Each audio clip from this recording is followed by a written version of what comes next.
अनुरोध करी माननीय मंत्री श्री सुशांत सिंह से वक्तव्य रखें।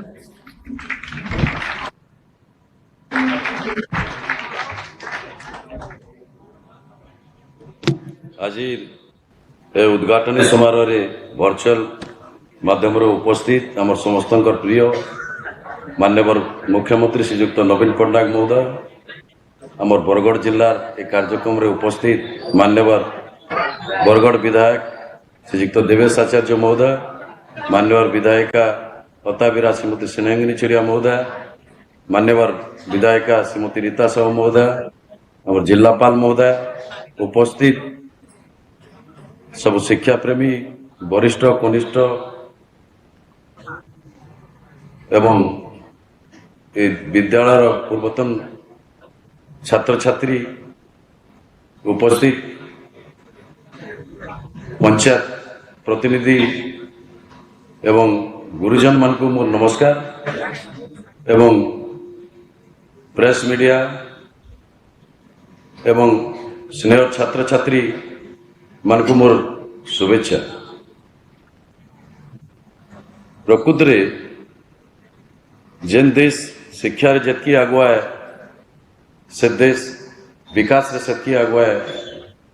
आज 5T रूपांतरित कार्यक्रम रे आमर जेन स्कूल उद्घाटन होउचे, गोटे वर्ष आगु स्कूल जहाँ थिला तार कायाकल्प बदली जाइए एवं खाली इंफ्रास्ट्रक्चर डेवलपमेंट नहीं हेबा, शिक्षार गुणात्मक मान केमती बढ़वा सबु शिक्षक मान को सबु जगह ट्रेनिंग दिया होउची एवं छात्र छात्री मान भितर आम देखबार पाऊँ बहुत उत्साह भी वृद्धि एवं माननीय मुख्यमंत्री गोटे नारा पढ़िबो ओडिशा आग को बढ़िबो ओडिशा, इ नारा रे 5T कार्यक्रम आगे बढ़ुचे एवं आगामी दिन रे हमर बरगढ़ जिलार आ बहुत गुड़े स्कूल कम दिन भितर आरंभ होगा।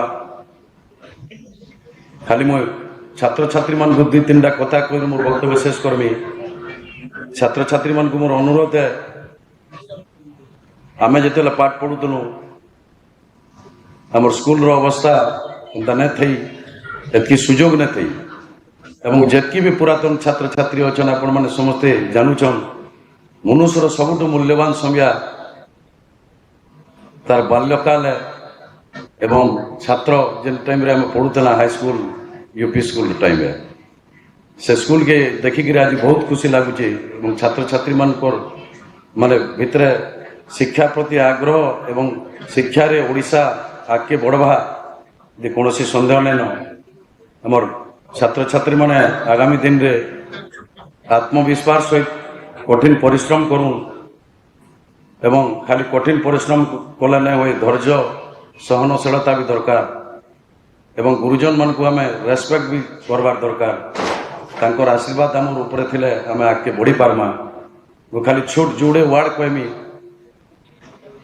जे गोटे हूँ फियर ऑफ फेलुअर, हारी जीवार भय। जे जो भाबा जेन छात्र छात्री मुझे एतकी परसेंट नहीं आनी पारे तार माइंड मेकअप कला से केवे आगे बढ़ी नहीं पारे। आ गोटे वार्ड आई कैन मुझे करी जे दृढ़ निश्चित है, जे दृढ़ विश्वास आत्मविश्वास सहित आई कैन बोली पार्बा गोटे वार्ड निज जीवन गतिपथ के बदल देसी। एवं नेल्सन मंडेला कही शिक्षा गोटे एंता अस्त्र है जेनटा के व्यवहार करी आमे पूरा दुनिया के बदलाई दे पारमा। एवं महापुरुष आस्तु कही शिक्षार जड़ जेनटा अच्छे सेटा कड़ा होते भी तार फलटा मिठा है। आम परिश्रम करमा एवं आगे बढ़मा, आमर माँ बापा को ना रखमा। जदि आमर बापा जो थे आमर ना धरिक से तार बापा जो जदि करबे आमर माने बोले से तू बड़ गर्व किसी नेन। एवं आमे गोटे गणतांत्रिक देश रे अच्छु।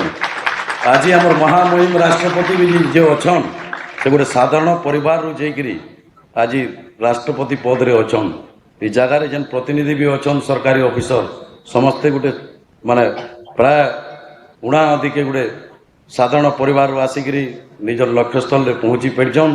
से छात्र छात्री मैंने कठिन परिश्रम करूँ आगामी दिन में मुख्यमंत्री को धन्यवाद देवी से शिक्षा स्वास्थ्य एवं सौंदर्यकरण ओडिशा के करवार दिगरे बहुत गुड़ाए भितर पदक्षेप नहीं बरगढ़ जिलार आमर सबू ओएस अधिकारी मैंने अच्छन से नहीं बहुत जगह परिदर्शन कर बरगढ़ जिला खाली शिक्षा स्वास्थ्य आगे न बढ़े सुंदर भी आगे बढ़वा धन्यवाद मुख्यमंत्री महोदय एवं इतिर सब कार्यक्रम पछाड़े जे प्रच्छन्न रहीकि सब कार्यक्रम के आगे बढ़ावार सहयोग कर निजे व्यक्तिगत हिसाब से स्कूल मान को विजिट कर 5T सेक्रेटरी महोदय तांको भी धन्यवाद देमी एवं आमर 2024 भितर प्रत्येक हाईस्कल एंता परिवर्तन नहीं माननीय मुख्यमंत्री प्रतिश्रुति देछन सेतकी एवं पढ़ारे आगे आमर ओडिशा बढ़वा सबु क्षेत्र आगे बढ़वा एतकी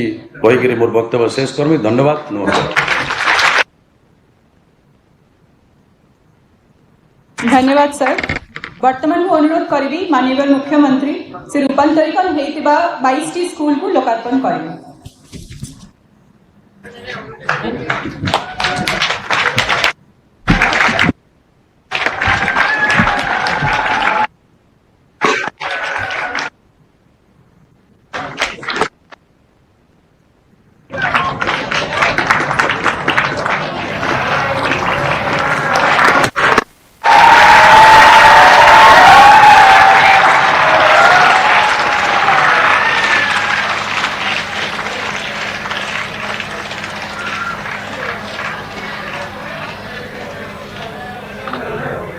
बरगढ़ जिला समस्त को बहुत बहुत धन्यवाद।